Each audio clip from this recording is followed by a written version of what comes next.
Welcome, dear listener, to a journey through time into the shadowed alleys of medieval Europe.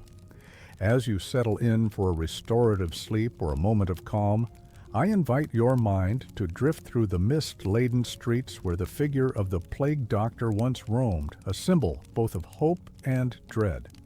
Before we begin our story, I'd love to know where in the world you're listening from and what time it is there. Feel free to leave a comment and share. It's always a joy to see our global community gathering for these gentle, historical journeys. And if you resonate with this soft and immersive style of storytelling, a quiet click on the subscribe button would be much appreciated. It's thoughtful listeners like you who keep this series of historical tales flowing smoothly. Perhaps you're listening in the stillness of night, wrapped in a blanket, your thoughts softly whirling as you search for calm. Maybe sleep has been distant lately, like a door you knock on gently, but that never opens. That's okay. This story is just for you. Close your eyes if you'd like. Imagine the air heavy with fog and wood smoke, the faint creak of leather soles on stone, the distant echo of church bells tolling for the lost. Feel the chill that curls under doors and through cracks in the stone walls, the scent of vinegar and burnt herbs mingling in narrow passageways. There's a figure moving slowly through the gloom, draped in black robes with a curved bird-like mask that turns its gaze toward every shuttered window it passes. He was called a doctor, but he was not always one in the way we understand today.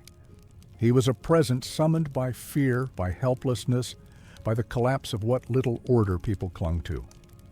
This figure, now burned into our collective memory as a grotesque and curious costume, was not a savior to those who saw him approach.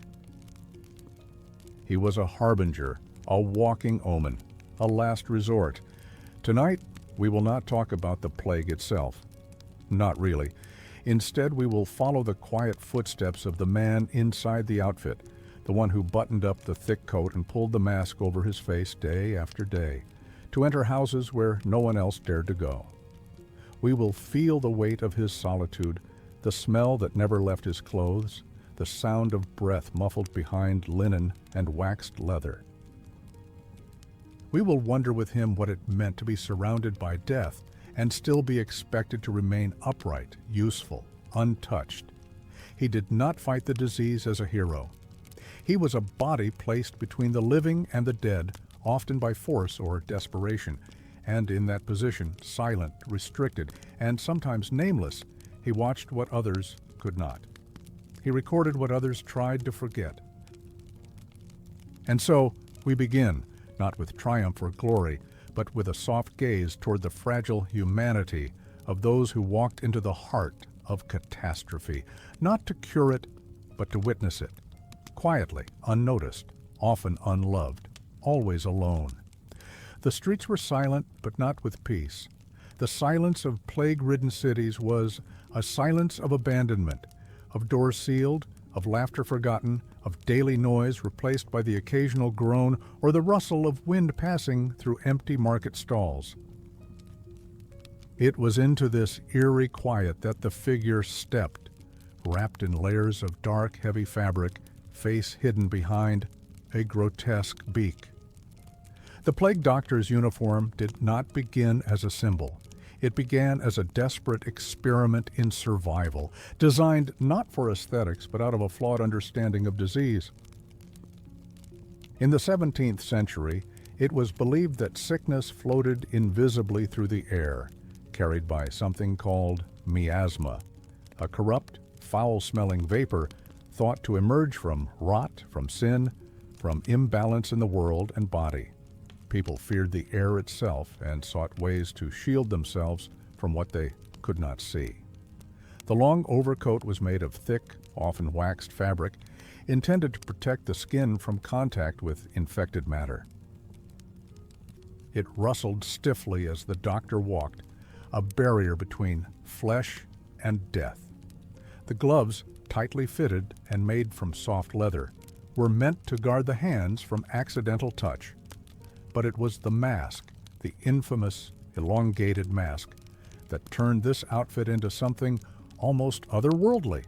It looked like the face of a bird, its beak curving downward, often filled with a concoction of dried flowers, herbs, and spices: lavender, mint, cloves, myrrh, and camphor. The scent was powerful, so powerful in fact that many doctors could no longer detect the stench of decay around them. Within the beak, the herbs were meant to purify the air, to act as a fragrant filter against the miasma, to stand at the edge of death and breathe in sweetness as if perfume could block out plague. There were other beliefs behind the beak. Some thought it would ward off evil spirits, that the strong smell might drive away the devil himself. Others believed that it would help them keep their sanity, shielding not only their breath, but also their soul. Because in those times, illness was never only of the body, it was moral, spiritual, a sign of divine punishment or imbalance. The glass lenses of the mask's eye holes reflected the world in dim, distorted light. Inside, the doctor's vision was narrowed, darkened. The mask muffled his voice, obscured his face, separated him entirely from those he was meant to help. With each step, he became less a man and more a figure, an anonymous messenger walking through a dying city, unreachable and unreachable in turn.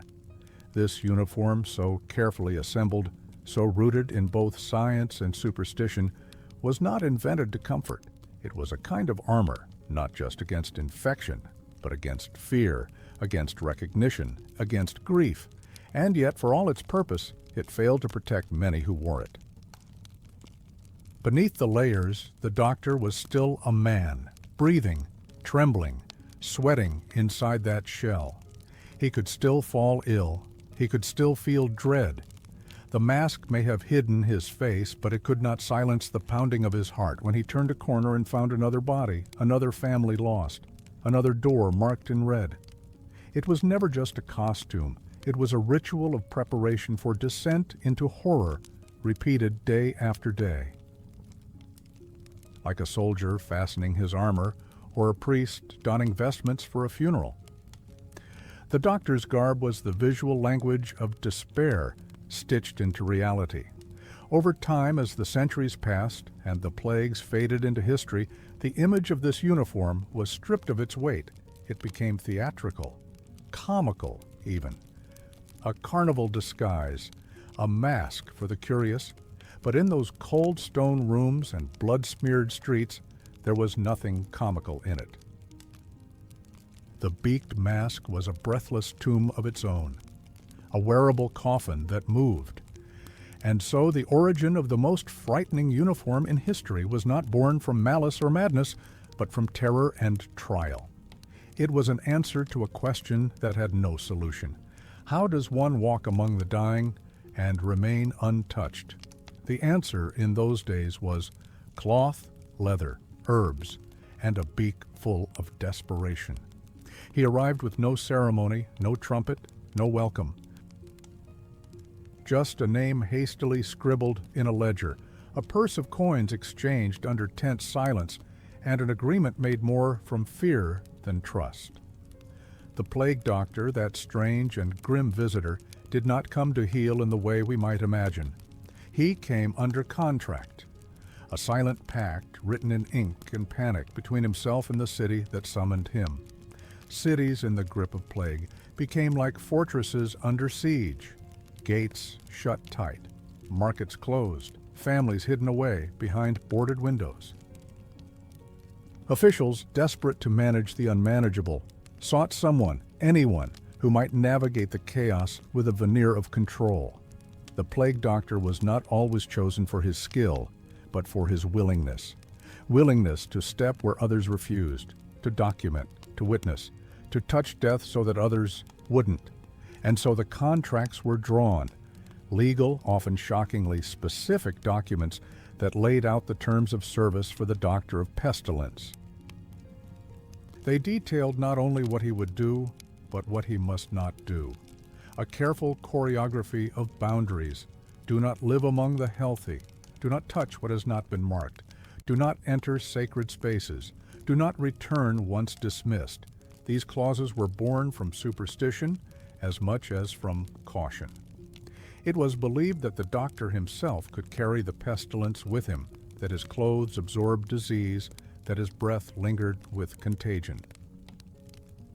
And so, though hired to help, he was also kept at a distance.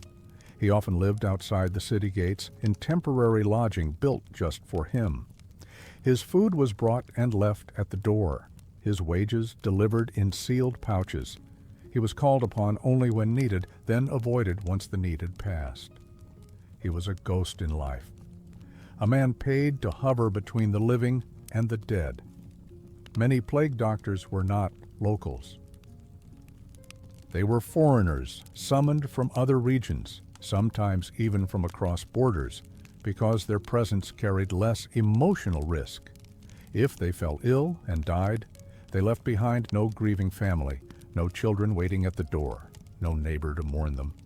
Their anonymity made them safer to hire, easier to discard. This distance served another function, too. It reinforced the idea of the doctor as a figure of objectivity.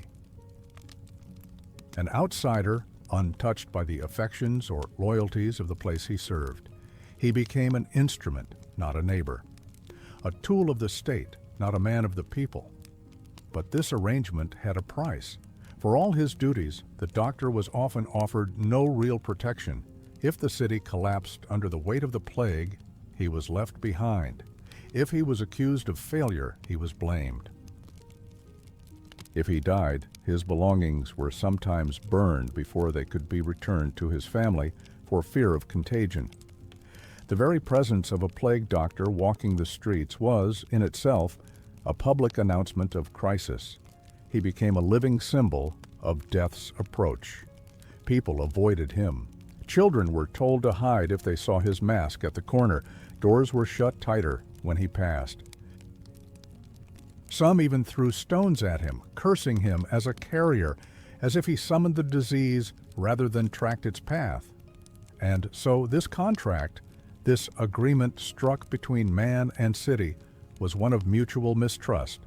The city feared what he might bring, even as it needed what he might offer. The doctor knew he was disposable, even as he tried to bring order to disorder. There were payments promised, sometimes generous ones, but often these came late, or not at all. Some doctors received land on the outskirts, land no one else would touch. Others were paid in coin so old and dusty it seemed to come from forgotten coffers, touched only in times of catastrophe. A few were promised immunity from certain laws or the right to practice in better times, but these promises too often vanished when the plague did. Behind every written clause, behind every official seal and wax stamp, there lay a deeper understanding: you will go where we fear to go. You will count the bodies. You will listen to the dying. You will not ask for comfort, and when the sickness is gone, so too must you be. It was a quiet contract, but it spoke louder than any oath. A pact made not between equals, but between desperation and the one who answered its call. Before the doctor could step into the streets, before he could approach the shrouded doorways and lean over the sunken faces of the dying, there was the ritual. A solemn, deliberate preparation that took place in silence. It was not unlike a priest dressing for burial rites or a soldier preparing for battle. But this armor was not made of metal. It was made of cloth, leather, and fear. The ritual began with solitude, always solitude. In a cold, darkened chamber or a makeshift wooden shelter on the edge of the city, the doctor stood alone. His fingers, already numb from the chill or from dread, reached for the underlayers first: a linen shirt, a set of thick woolen trousers, long socks pulled up over pale legs. These would not be seen by anyone. They were the final trace of the man beneath the uniform. Then came the waxed overcoat, heavy and stiff.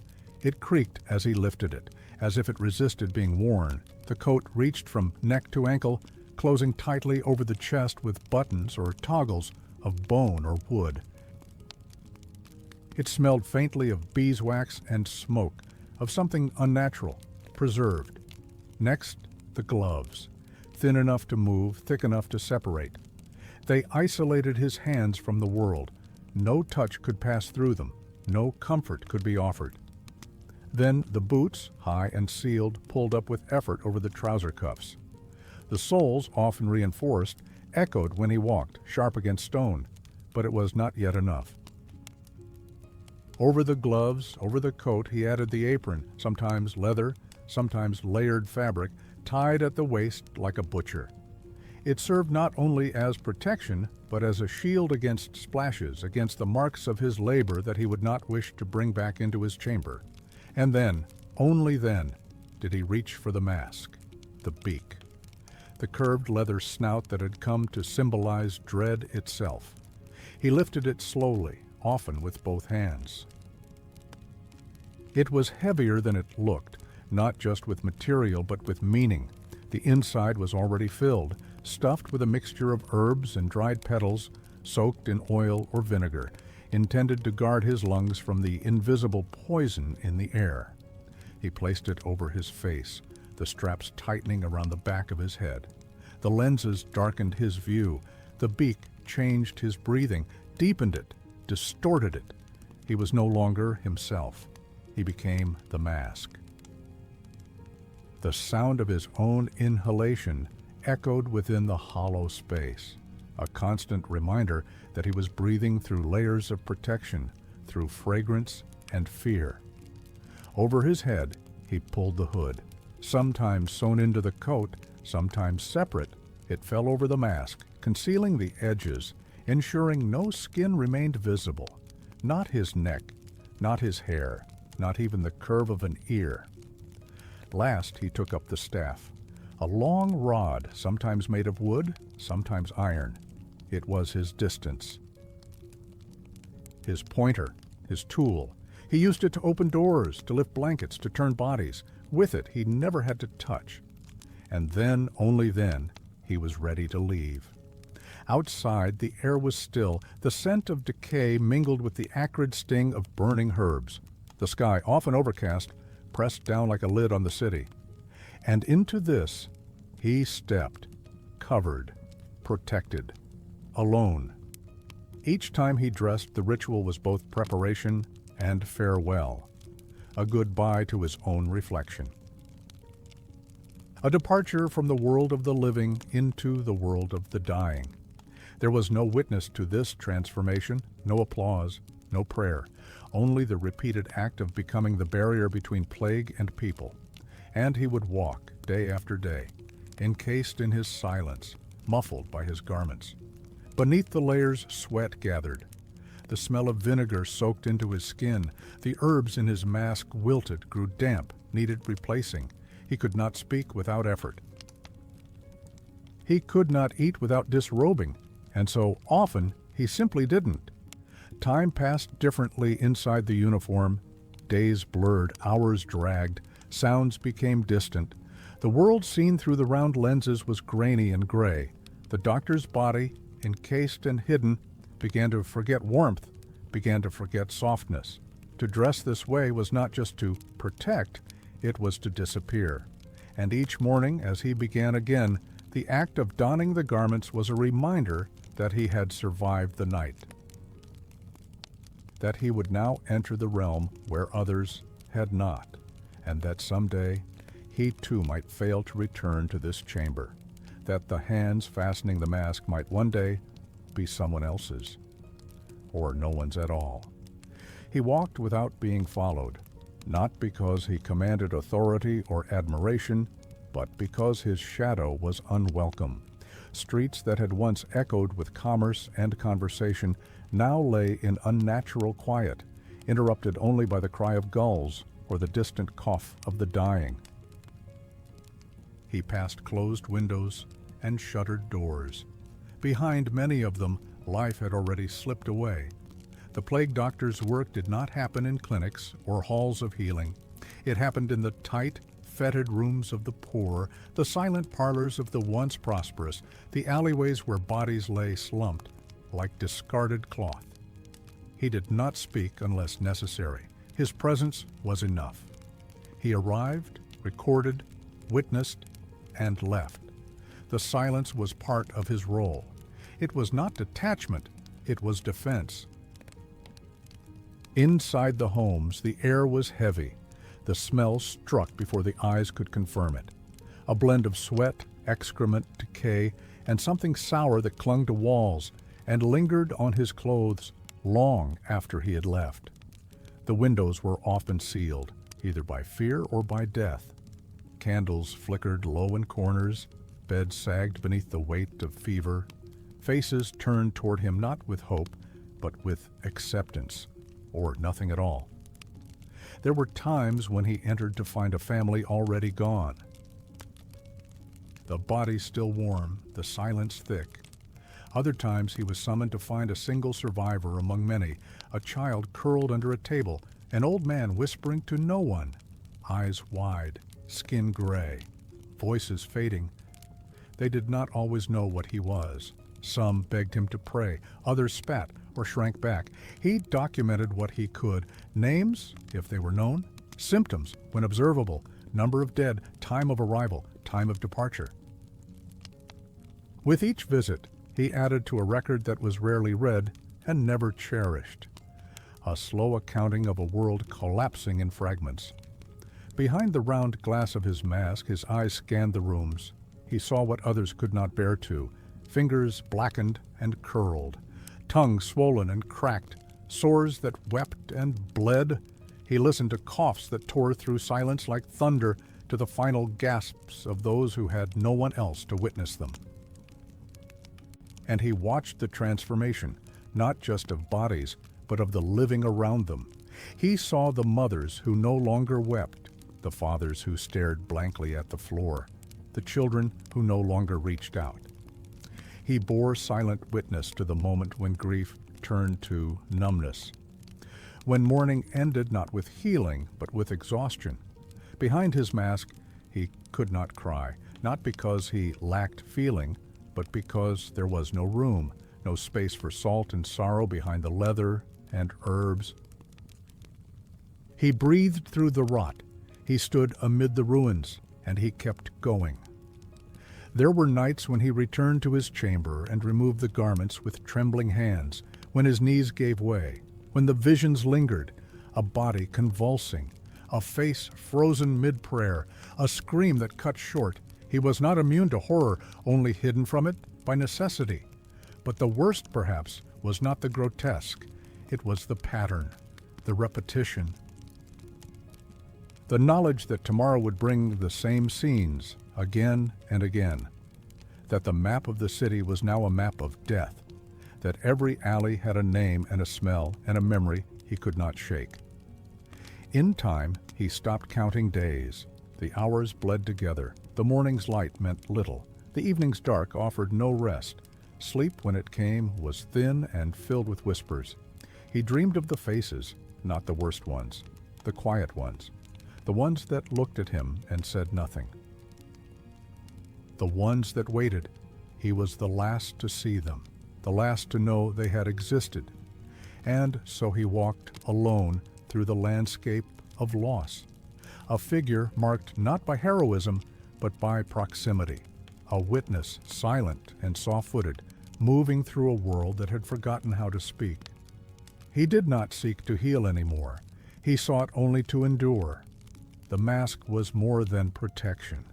It was belief, stitched and stuffed into a shape that mimicked a bird's face. Elongated, curved, unnatural. To see it up close was to feel discomfort. To wear it was to enter a different kind of world entirely, but inside that beak, hidden from view and imagination, lay a mixture of desperation, ritual, and scent. At its core, the beak was filled with layers of dried herbs and crushed substances, not chosen for elegance, but for effect: lavender, rosemary, and thyme. Peppermint, marjoram, sage. Bay leaves soaked in vinegar, crumbled roses, camphor crystals, sometimes garlic. Sometimes frankincense, scraped from church altars and burned into powder, sometimes a pinch of opium for the weight it gave to breath. Each doctor chose his blend, or was given one by the city. The scent inside the mask was overwhelming, sharp, spicy, often bitter. It clung to the nose, coated the tongue, and seemed to seep into the lungs. To breathe was not a simple act. It was effort. It was taste. It was ritual. These ingredients weren't random. They came from the old theory of miasma, the belief that disease traveled through foul air born from decay, sin, and filth. If one could cleanse the air before it reached the lungs, one might avoid illness. And so the beak was packed not just with plants, but with hope.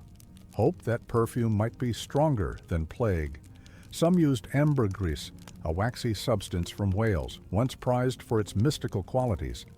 Others added powdered minerals like antimony or sulfur. There were even records of dried snake skins and shards of wood from supposedly sacred trees. Every addition had its reason, its story, its lore, its imagined power. The air that passed through these layers was slowed, warmed, thickened with the scent of belief. The mask itself, heavy and enclosing, trapped this aroma. The doctor would walk through the most putrid streets, breathing only what he had chosen. It became a kind of separation from the world. A barrier not only of matter, but of meaning. And yet, the mask did more than filter. It created space. Space between the doctor and the dying. Between his eyes and the faces that beg for help. The beak extended his face like a blade of distance, reminding all who looked upon him that he was not entirely reachable, that he had become something between man and symbol. There was power in that, but also sorrow. Inside the mask, the world was smaller. The doctor's breath echoed in the chamber. His thoughts seemed louder. The scent dulled the smell of rot, but not the sight. The herbs softened the air, but not the grief. And when he removed it, hours later, the perfume clung to his skin like a memory he could not scrub away. Some doctors wrote of the strange calm the mask gave them.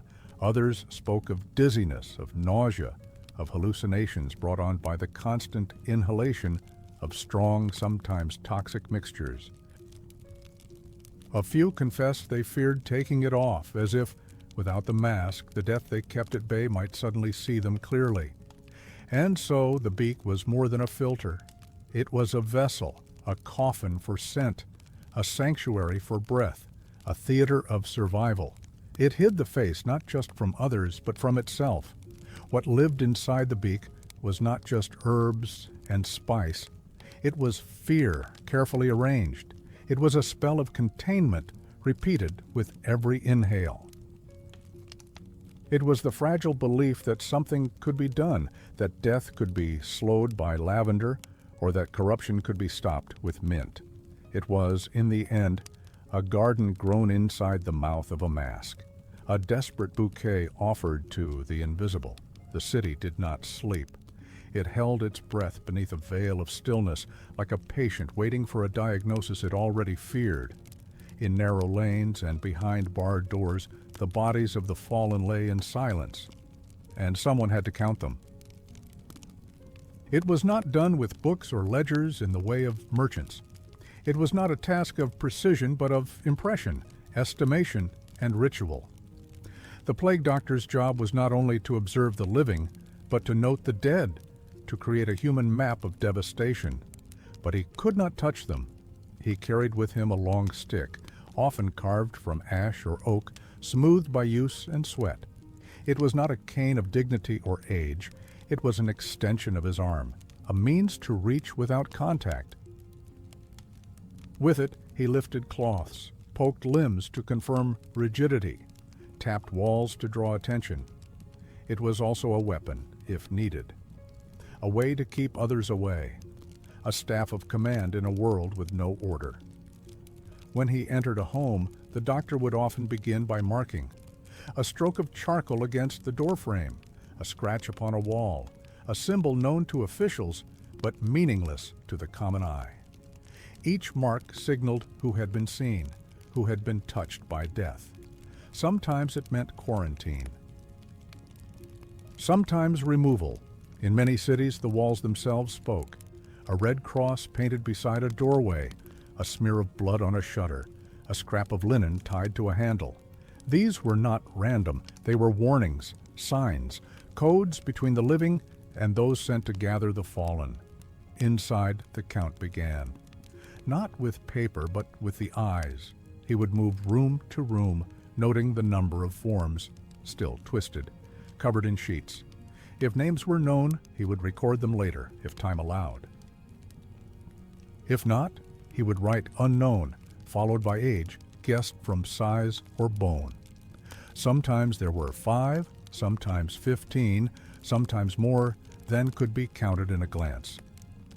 To protect his memory, he used small tools, knots in a string, pebbles moved from one pocket to another, lines etched onto a wax tablet. He could not speak aloud.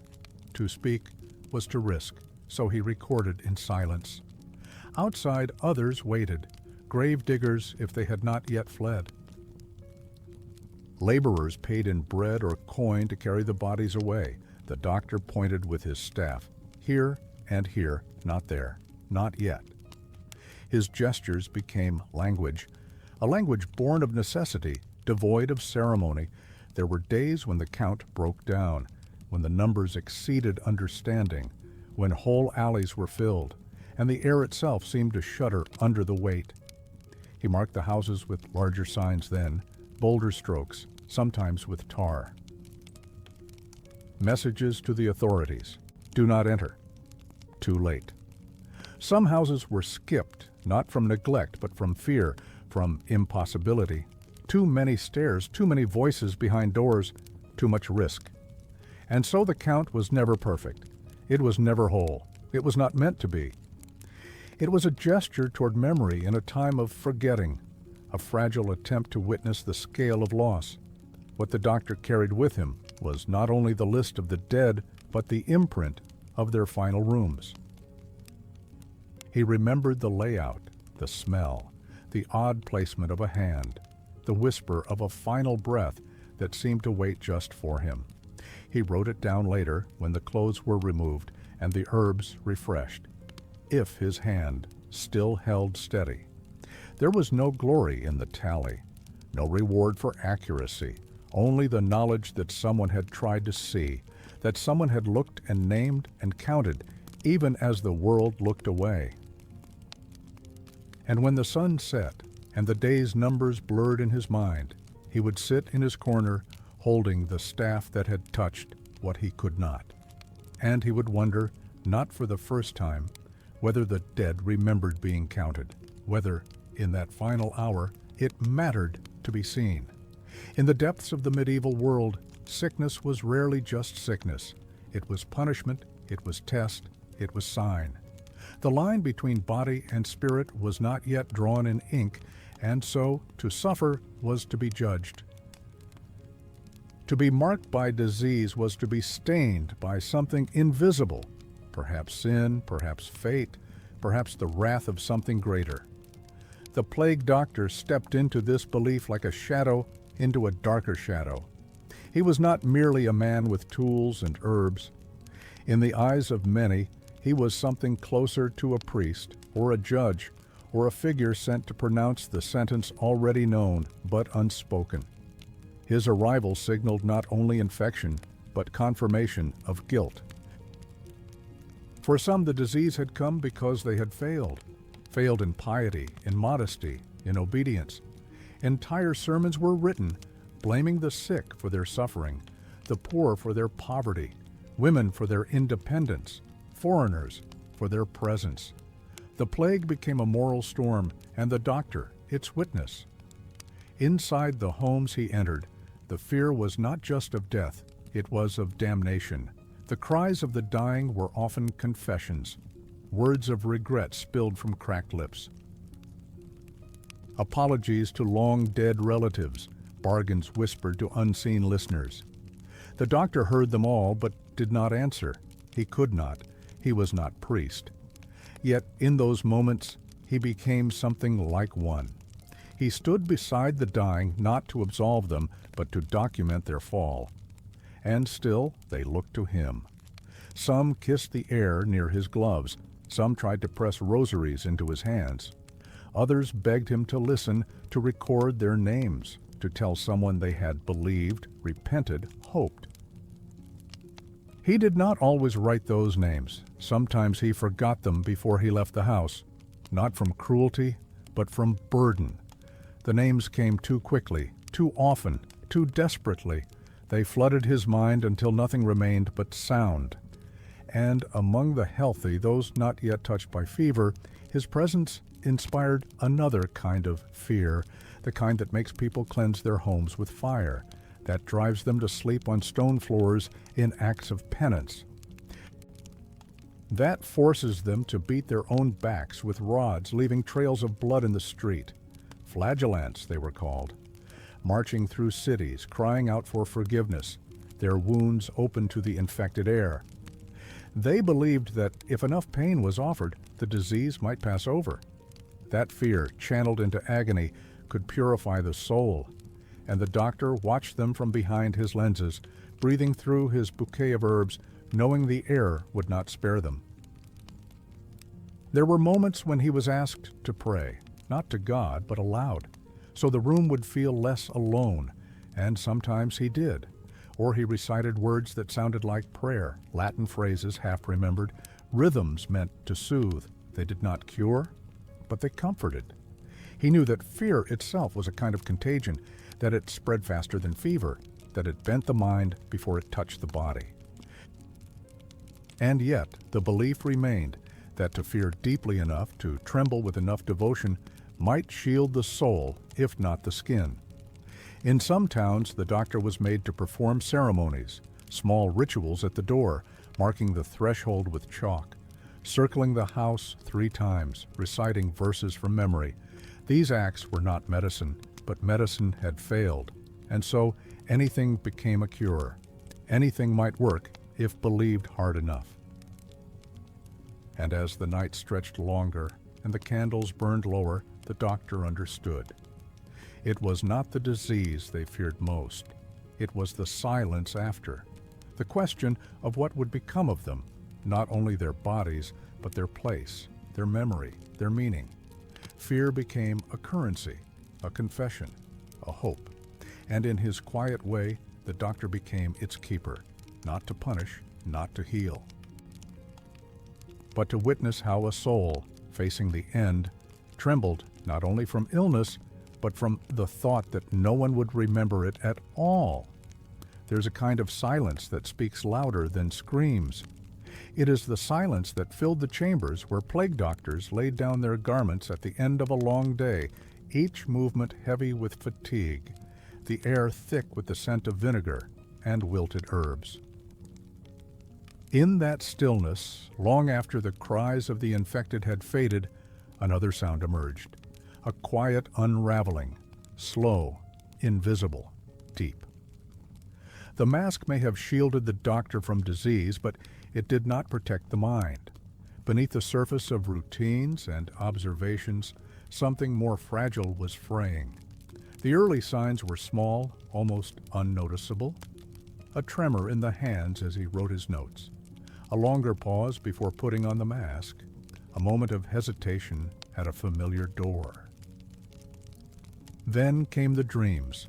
Some doctors wrote of them, strange, vivid, persistent, dreams of rats speaking in human voices, dreams of bodies rising and following him silently through empty streets, dreams in which he stood alone, wearing the mask, but unable to remove it, his face forever fused to the beak, his breath forever scented by the rot of the dead. Sleep, when it came, offered no refuge. It was thin, broken by the echo of remembered coughs, by the rustle of unseen movement in the corners of the room. The candle burned low beside his bed, but he could not bear to extinguish it. In the dark, the mask waited. Some awoke screaming. Others simply stopped sleeping. The burden was not only in what he saw, but in what he could not do. He could not save. He could not touch. He could not stay. He moved from house to house as if through a dream, disconnected from time, from place, from his own body. His voice, when used, felt foreign. His reflection, when glimpsed by accident, seemed to belong to someone else. There were diaries, left behind or found much later, in which the handwriting began to change. The letters slanted, then broke apart. Words became fragments. Sentences stopped mid-thought. In the margins, drawings appeared, eyes, rats, crosses, labyrinths, with no exit. One doctor wrote the same line every day for a week. I am not here. I am not here. I am not here. In towns where plague returned again and again, some physicians were seen muttering as they walked, not to others but to themselves, reciting names, listing herbs aloud, whispering verses from forgotten texts, their eyes wide behind the glass lenses, their steps uncertain. There were reports of doctors who fled mid-assignment, left their posts, abandoned their robes, disappeared into the forests or the mountains, their fate unknown. Others stayed, but ceased to act, sat for hours in the corner of a room, staff across their lap, mask resting beside them, unmoving, unspeaking, unreachable. In certain cases, colleagues noted that the doctors began to fear their own thoughts, that they refused to be alone, or insisted on writing down everything they heard, as if the act of recording might preserve their reason. But the ink only stained the pages. It did not hold the mind together. One man in a coastal village was found trying to disinfect his own dreams. He had burned his bedding, boiled his clothes, and asked a priest to bless his pillow. He said the dreams were contagious. There is little mention in official records of these collapses. They were shameful, hidden. The doctor was expected to endure, to persist, to wear the mask without question, to serve until dismissed or dead, but those who broke did not always die. Some lived on in the shadows, their minds scarred, their names forgotten. And behind each case of madness, there lay the same silence, the same unspoken truth. No one is made to walk so long among the dying without breaking a little inside. The plague stripped away the boundaries of the body, yes, but it also blurred the edges of the self, until the doctor could no longer tell where the mask ended and where his own face began. The title of doctor in the time of the plague did not always mean what it suggests today.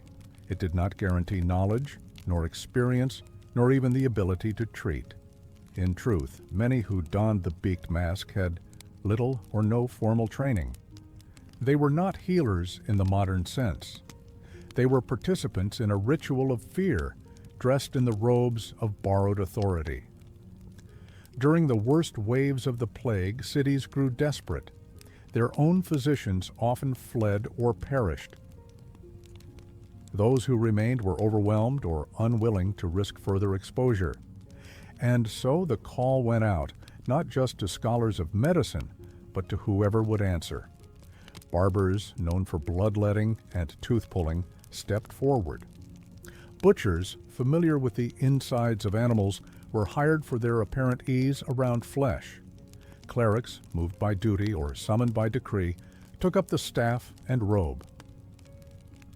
Occasionally, even former soldiers or scribes became plague doctors, their willingness to walk through death outweighing their lack of training. Medical schools existed, but their reach was limited. Their teachings, often steeped in ancient texts and humoral theory, offered little in the way of real defense against the plague. Even those formally educated relied on treatments now known to be ineffective, or worse, bleedings, purges, the burning of aromatic substances, and astrological readings. Thus, the role of the doctor became more symbolic than scientific. He was expected to observe, to document, to prevent panic. He was a moving signpost that the authorities were acting, that the city still had a plan, that someone, even if unknown and silent, was charting the course of the sickness. In this context, the costume itself did much of the work. The long coat, the gloves, the mask, they became the credentials. The uniform lent weight to the figure, turned even the untrained into something like an expert. People bowed their heads not to the man but to the silhouette. Yet behind the mask, many felt the burden of pretense. They knew their limits. They saw the suffering and recognized their powerlessness. Some admitted, in private notes or final letters, that they were merely witnesses, not saviors, not physicians, not even observers of healing, but of slow and repeated dying. A few were hired purely for their literacy. They could read, write, and record. That alone was enough to qualify them. In cities where outbreaks surged, data was a form of control. Names, dates, symptoms, locations, each entry into a crude ledger was a form of order imposed on chaos. Others were chosen for their obedience. They followed instructions. They stayed at their posts. They did not question orders. That, too, was valuable. In the grip of plague, control mattered more than cure. And yet, there were those who took their duties seriously, even without the training. They read what they could. They listened. They adapted. They did their best with what little they had. But still, their title was fragile, a mask of language over the face of reality. The mask hid more than the features of the man. It hid his doubt, his fear, his inexperience. It allowed him to walk the streets with the illusion of purpose. And the city, needing that illusion, let it stand. Over time, the image of the plague doctor became mythologized, a figure of eerie power, of strange wisdom. But the truth was simpler, sadder, and more human. He was often just a man with no one left to turn him away. A man who said yes when others said no. A man who became doctor, not through mastery, but through proximity to death. And that in those days was qualification enough. The rooms were dim, candles flickered in corners, thick with shadow. Incense clung to the walls like fog, its bitter sweetness masking the stench of illness but not replacing it. In the faint light, the plague doctor stood, still as a statue, listening not to the rhythm of breathing or the murmur of a heart, but to words, prayers, omens, signs traced in dust or drawn into the folds of a fevered dream. In those days, to diagnose was not merely to observe the body. It was to interpret signs, to balance humors, to weigh the soul against the stars. Medicine, as it was understood, relied not only on tools or touch, but on belief, and belief in those years was everything. A swollen gland, a spotted chest, a bloodied cough. These could be read as punishment, imbalance, or divine warning. The doctor, trained or not, was often expected to align his observations with the logic of the heavens. Astrology played a role. The movement of the planets was charted and read. If Mars was ascendant or Saturn crossed a particular house, it could signal an outbreak or determine the prognosis of the afflicted. The alignment of stars was sometimes considered as vital as the pulse beneath the wrist. A birth chart could inform treatment. Certain days were avoided for bleeding. Others were chosen for prayer. If the patient was born under a certain sign, that too was taken into account. Disease, then, was not random. It was part of a grand pattern. A tapestry of fate unraveling, thread by thread. The treatments that followed were equally governed by these beliefs. Bloodletting was common. Steel against skin, the slow flow of crimson into a basin. The belief was that disease stemmed from imbalance, and blood was often seen as the excess that needed release. Cupping followed, with glass domes heated and pressed against flesh until the skin bubbled purple. The smell of scorched herbs, mixed with the metallic scent of blood, filled the room. Some patients were burned lightly with small torches or heated iron in hopes that the external fire would draw the inner poison. Others were purged, vomiting induced through bitter tonics or violent herbs. The sound of retching became a rhythm of its own, echoing off stone walls, a desperate symphony of supposed healing. Public prayers were ordered in some cities. Long processions wound through streets coated in ash, the faithful on their knees, chanting in rhythm with tolling bells. The air vibrated with the weight of collective pleading. The sick were sometimes carried into churches, laid before altars, bathed in candlelight and salt. Holy water was sprinkled across foreheads burning with fever. In many homes, the treatment was simply isolation and hope. The application of relics, a saint's bone, a lock of a martyr's hair, a small cross worn against the skin. The doctor, though masked and covered, was sometimes expected to bless, to recite, to serve as both healer and herald. His silence made him seem wise, his presence a kind of answer. But behind the herbs and prayers, the doctor often watched helplessly. He knew that the fever did not obey liturgy, that the blackened skin did not fade with confession, that no alignment of stars could reverse what was already happening within the blood. Still, to contradict these beliefs was dangerous. A doctor who dismissed holy rites could be accused of heresy, or worse, of causing the illness through pride or impiety. He walked a fine line between science and submission, between ritual and reason. Sometimes he participated, not out of conviction, but compassion. He held the hand of a dying woman and whispered a verse. He allowed relics to be placed inside the folds of his coat.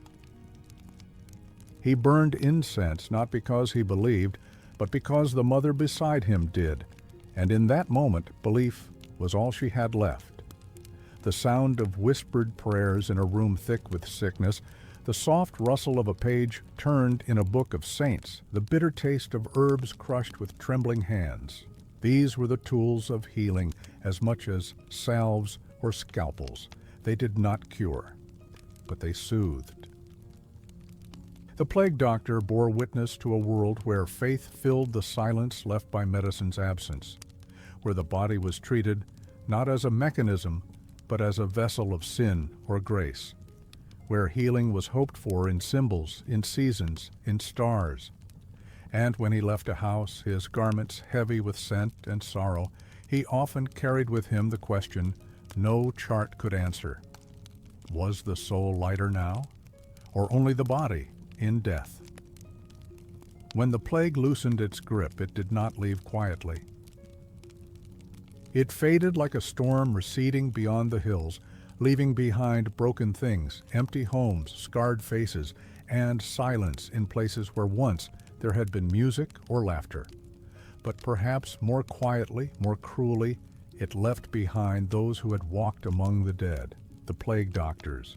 There was no celebration for their service, no wreath of thanks, no public procession.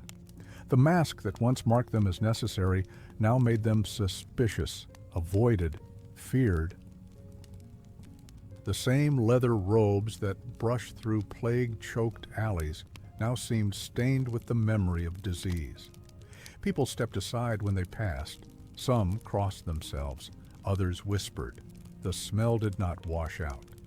Weeks after their last call, the scent of vinegar and decay still clung to the fibers of their clothing, to their hair, to their skin. The herbs that had once filled their masks with defense now seemed to rot from within, leaving only bitterness behind. Many tried to return to ordinary life, to homes left empty, to spouses who no longer recognized their gaze, to neighbors who no longer returned their greetings. But something had shifted, in them and in the way others looked at them. Some were barred from markets, their coins refused, their presence unwelcome. Landlords would not rent to them. Churches avoided their names during services.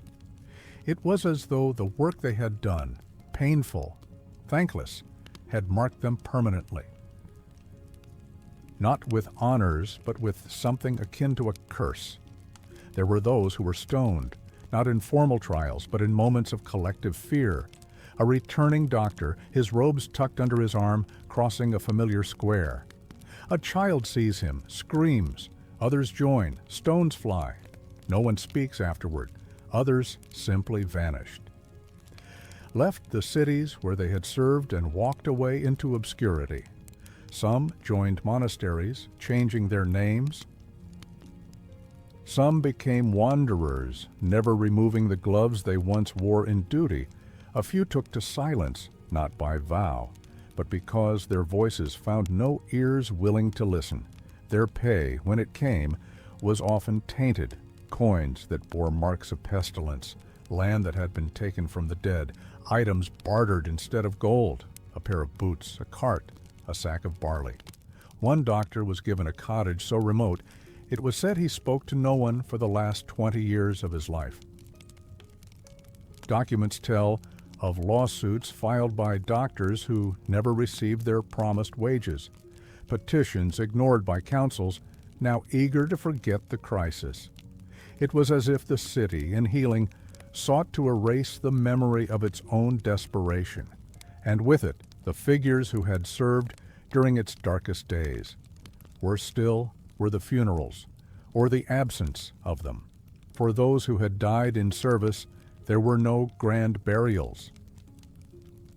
Their bodies were often burned with their clothes, discarded with the same fear that had once summoned them.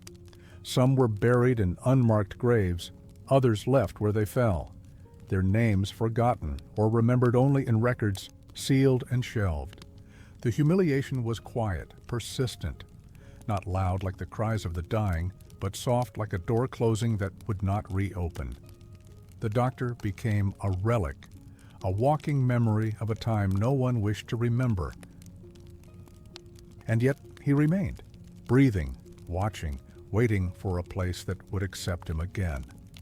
But the mask had changed his face. The robes had changed his silhouette. The silence had changed his soul. In time, even the doctors themselves stopped using the title. They folded away the garments, buried the staff beneath floorboards, hid the mask in boxes lined with cloth.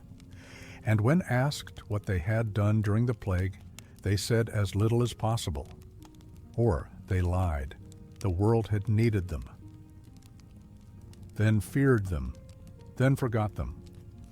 And so they walked, nameless among the healed, still carrying the weight of what they had seen, what they had endured, not as heroes, not as martyrs, but as reminders. And the world did not want to be reminded, not of that, not of them. The payment did not clink like reward. It did not gleam with honor. It came instead like a quiet echo, delayed, uncertain, wrapped in suspicion. The plague doctor, after weeks or months of silent labor among the dying, was handed his compensation in a form that felt less like gratitude and more like residue, as if the coin itself carried the breath of the dead. Sometimes it was silver, discolored and soft at the edges, coins touched by many hands before his. They were passed through cloth, dipped in vinegar, left to sit in bowls of ash before being delivered, as if the payment might itself carry contagion. And in the minds of many, it did. There were cases where cities, lacking currency, offered land instead. But this was not green, fertile land with promise. It was earth abandoned by plague, fields that had seen no planting in years, houses where entire families had died without burial. The doctor received the keys, the deeds, but the rooms echoed with memories. Some refused these gifts outright. Others accepted, then boarded the doors and never returned. Goods were sometimes offered in place of gold, a chest of clothing left by a noble family, furniture from a merchant's estate, dishes no one else would touch, books if they had not been burned. Always the items arrived wrapped, sealed, left at the threshold as if cursed. The doctor would open the packages alone. The scent of death lingered in the folds of fabric.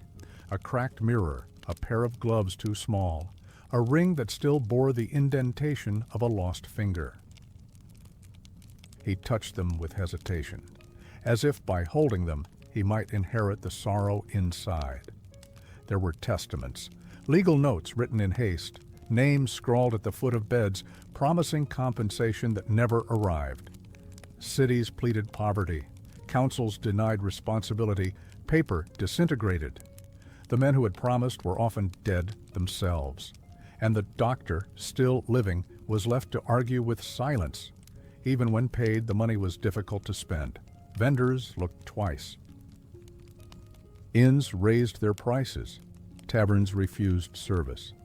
The doctor's hands, though gloved, were remembered.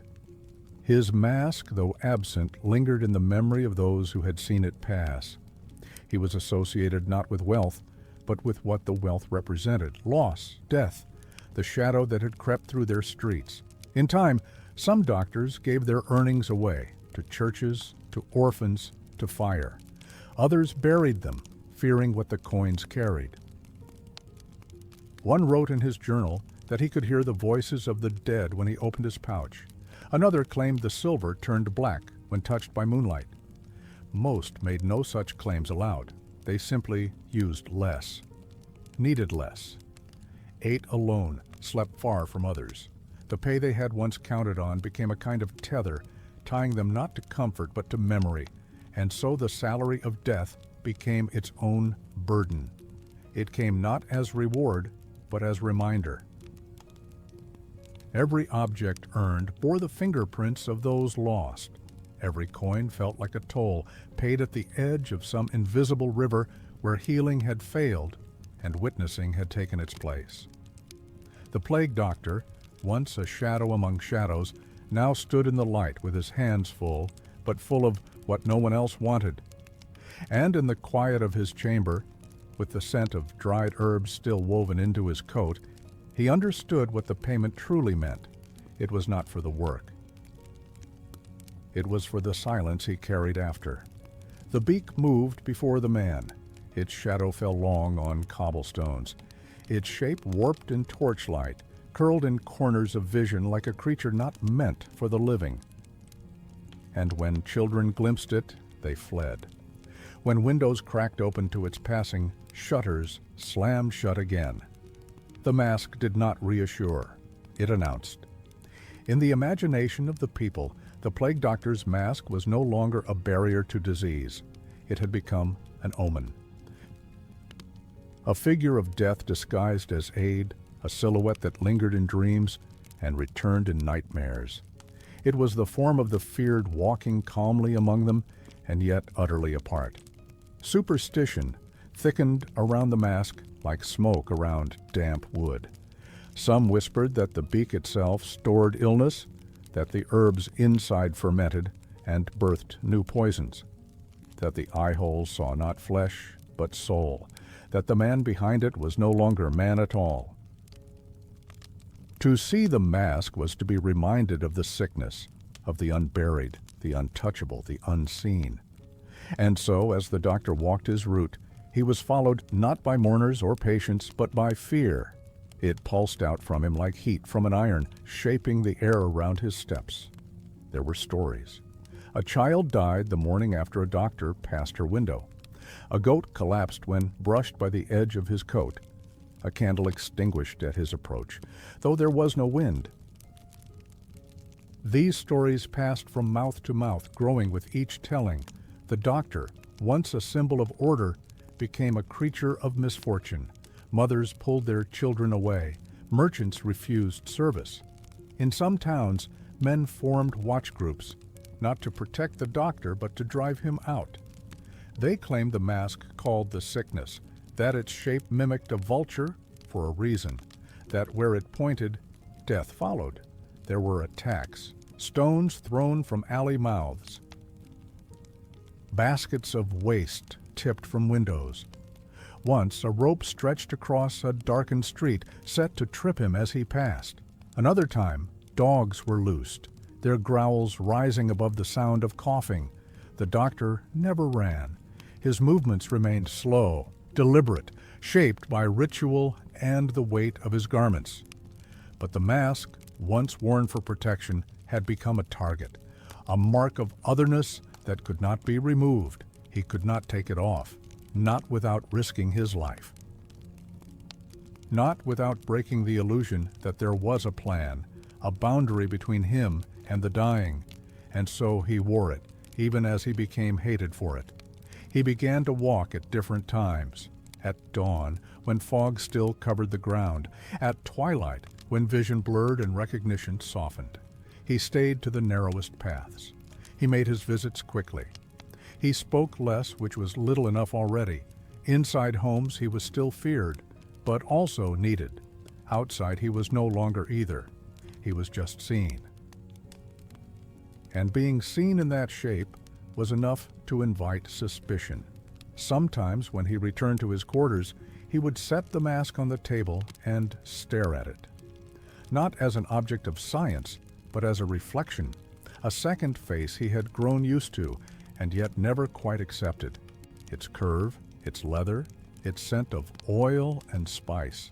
The way it stared back without expression, he wondered what it was to others, what it had become. And he knew.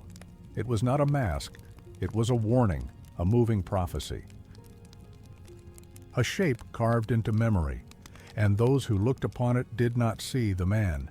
They saw the end, and for that they turned against him. Not because he brought the sickness, but because he showed them that it had already arrived. The plague doctor, clad in his robe of waxed fabric and veiled in the scented shadows of his beaked mask, walked as though untouched. With every step, he carried the illusion of invulnerability. The layers of his uniform, heavy and hot, clung to his body like armor against something invisible, something shifting and deadly in the air around him. For days, for weeks, for months, he remained standing while others fell. The fevered collapsed in doorways, the strong withered into silence. But he kept walking, his staff guiding him like a blind man through a city of ghosts. And slowly, quietly, a thought began to settle deep in the folds of his mind, like dust settling into cloth. Perhaps the protection worked.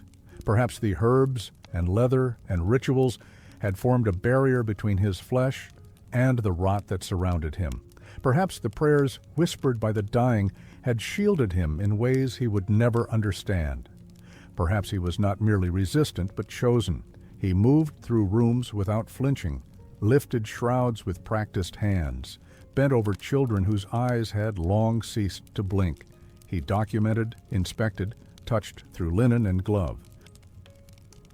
And each time he returned to his chamber unscathed, the belief grew firmer. I have not fallen. I will not fall. But belief does not shelter the body, and plague does not grant mercy.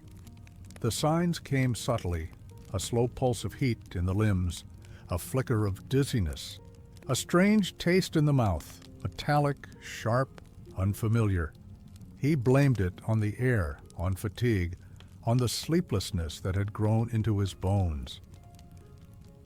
The scent of rot no longer disturbed him, but the scent of rosemary now turned his stomach. He continued his rounds, slower now. He steadied himself more often against door frames. His hand trembled as he wrote. When he removed the mask, his breath was short. The room swayed, though it had not moved. Then the fever came. It gathered behind his eyes, pressing outward. His thoughts slowed, thickened like syrup. He saw things that weren't there, his own mask sitting in a corner, blinking. The pages of his notebook breathing, a red thread crawling across the floor that was, in truth, nothing at all.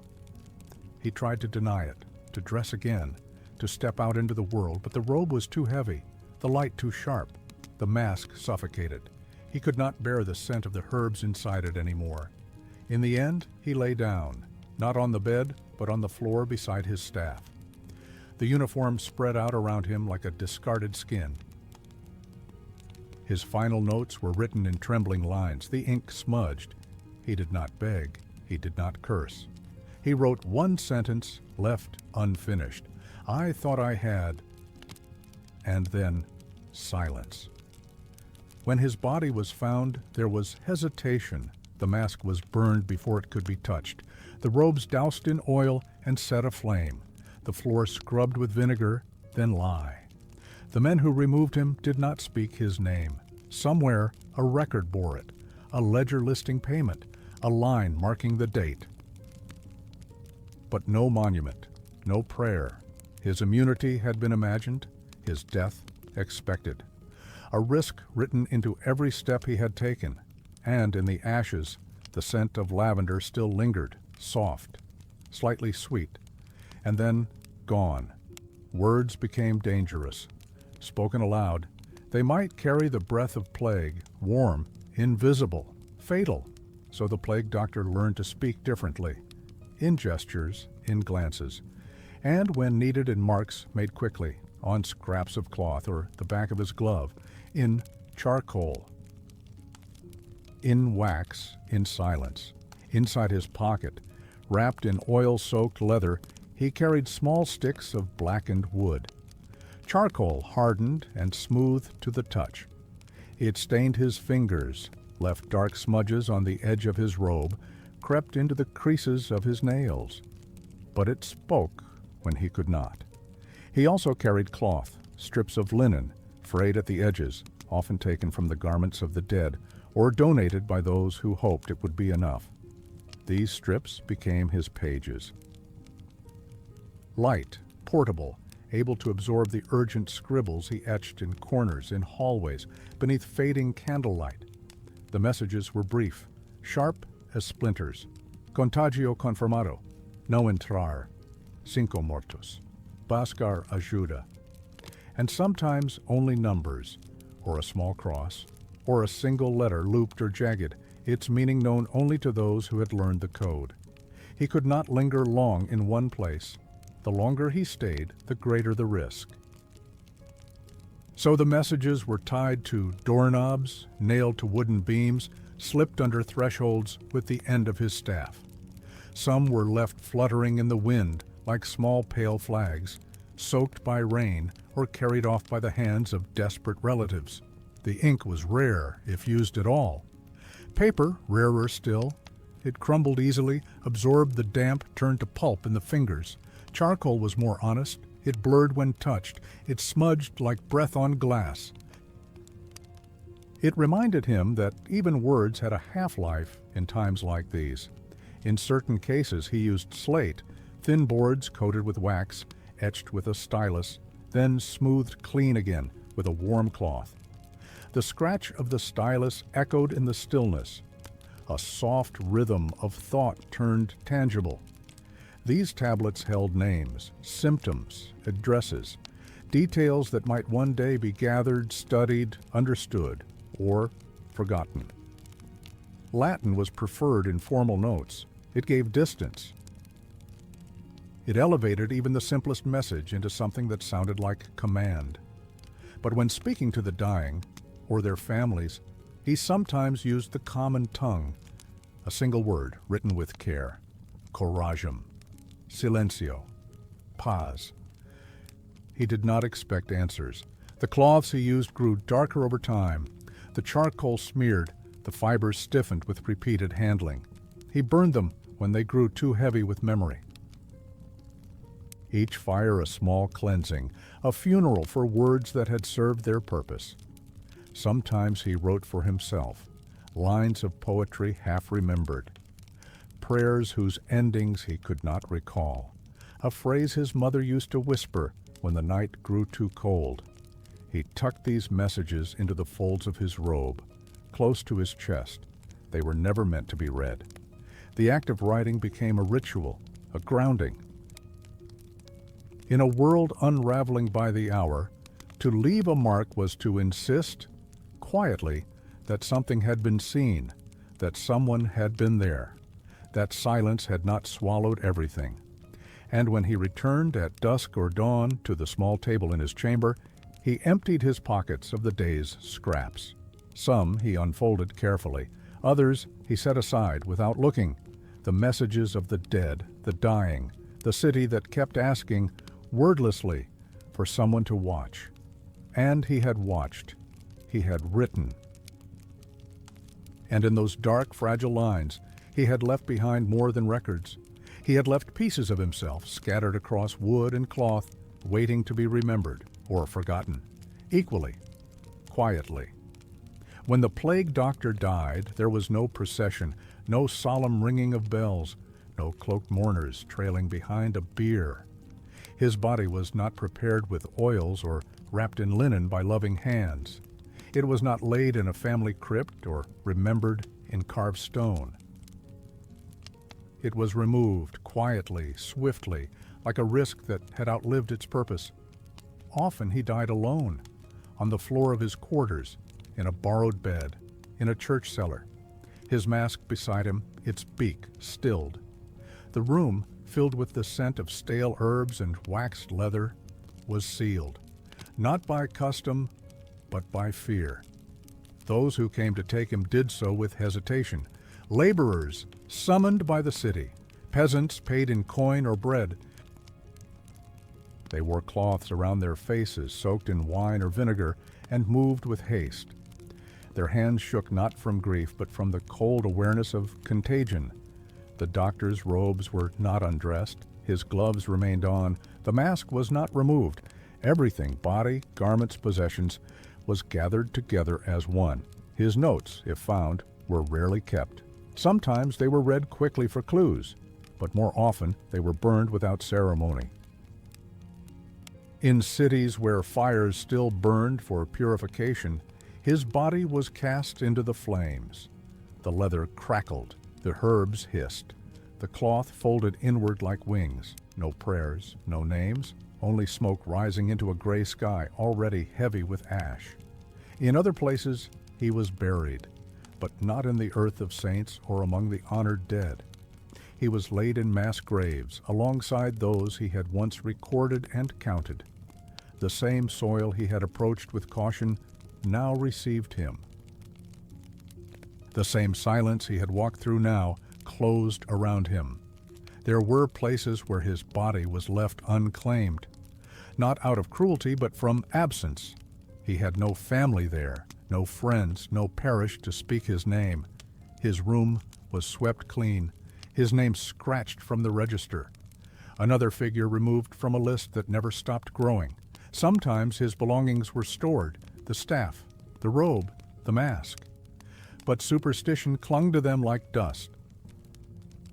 People whispered that the objects held the doctor's spirit, that wearing them invited death, that the beak would fill again with the breath of the last man who wore it.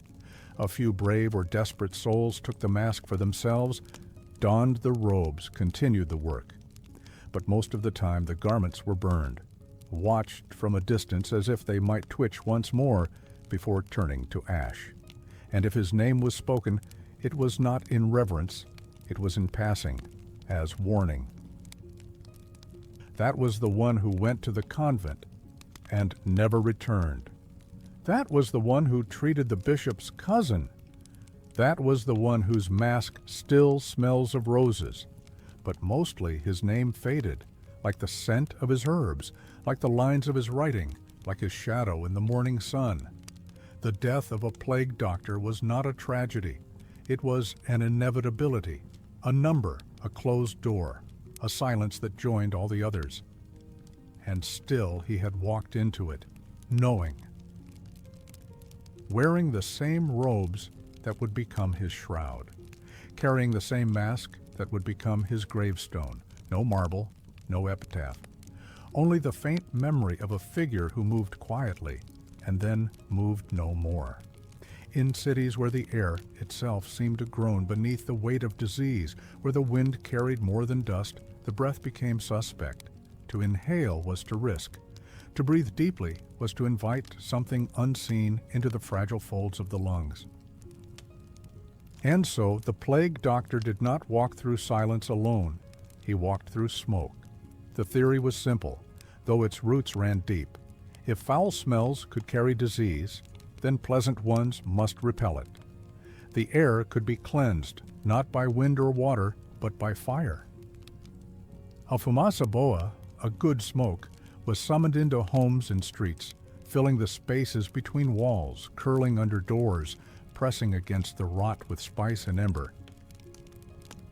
Each morning, before he dressed, the doctor would prepare his scent: dried herbs crushed between leather gloves, cloves cracked open like seeds, juniper, bay, lavender, sage. The mortar ground in circles until the scent rose thick into his nostrils. He mixed them with resin, tar, sometimes a touch of camphor or pine pitch, and wrapped them into small bundles. These were placed in tiny braziers, clay bowls blackened with use, carried beneath his robes like secret lanterns.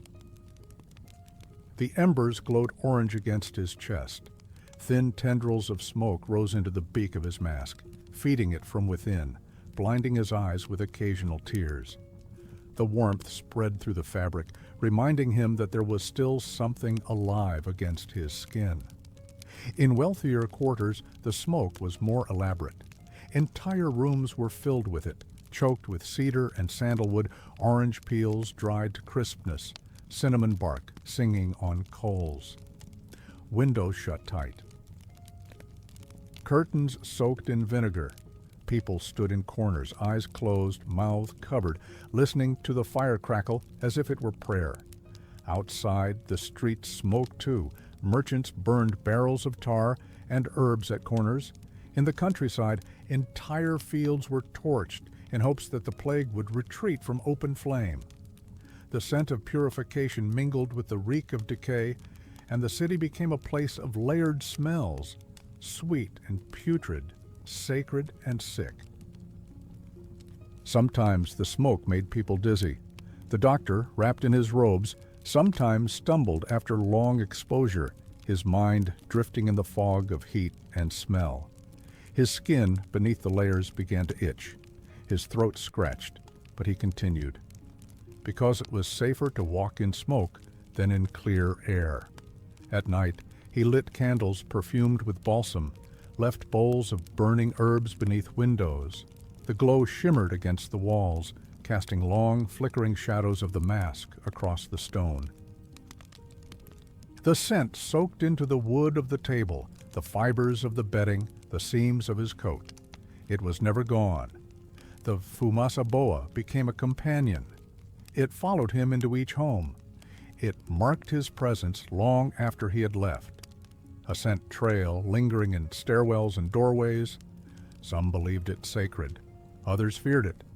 A child once wept when she smelled rosemary, thinking the doctor had returned, but for him it was both shield and shroud. A way to keep breathing in a world that no longer trusted breath. A ritual he repeated, not just for safety, but for rhythm, a structure in chaos. When the smoke faded, the plague returned. That was the belief. So he lit another bundle, whispered a phrase he had read once in an old book, and stepped again into the haze, eyes burning, mask warm, air sweetened, and still so full of death. In the flickering light of a low candle, the pages shimmered like skin. Drawings of muscles, veins, bones, sketched in ink that had long turned brown, diagrams of lungs exposed, hearts open, eyes unblinking in the stillness of parchment. The plague doctor held the book with both hands, careful not to let the spine crack. Not because it was rare, but because it was forbidden. The study of the human body, of what lay beneath the skin, was a path strewn with danger. Not only the danger of disease, but the danger of thought, of inquiry, of asking what was not meant to be asked. The church held tight reins on knowledge. Some books bore seals of approval, others were whispered about, passed between hands in silence, hidden behind false covers or wrapped in cloth scented with cedar to confuse the dogs. To dissect a corpse was an act both sacred and sinful. Sacred because it might reveal the mysteries of life. Sinful because it presumed to touch what belonged to God. The plague doctor, if caught with such texts, could be accused of heresy, not only by clerics but by neighbors, by those he tried to help. He had learned early to be discreet. He copied fragments of old texts into the linings of his sleeves, between the folds of spare linen. He whispered anatomical terms beneath his breath as he walked, trying to fix them in memory, not to impress, not to teach, but to understand what he saw, what he touched with gloved fingers and recorded in trembling script. But each act of learning felt like trespass. When he looked too long at a body, when he lingered after the breath had left and the skin had turned, he felt watched, not by eyes in the room, but by something older, by the gaze of law, of doctrine, of generations who believed that death was sacred and knowledge a form of theft. Some cities banned the dissection of plague victims altogether. The belief was that the disease itself was sentient, that it could transfer through thought. That to open a body was to invite its rage, that the spirits of the dead would follow the one who dared to read their insides. And so he studied in whispers, in moments stolen at night.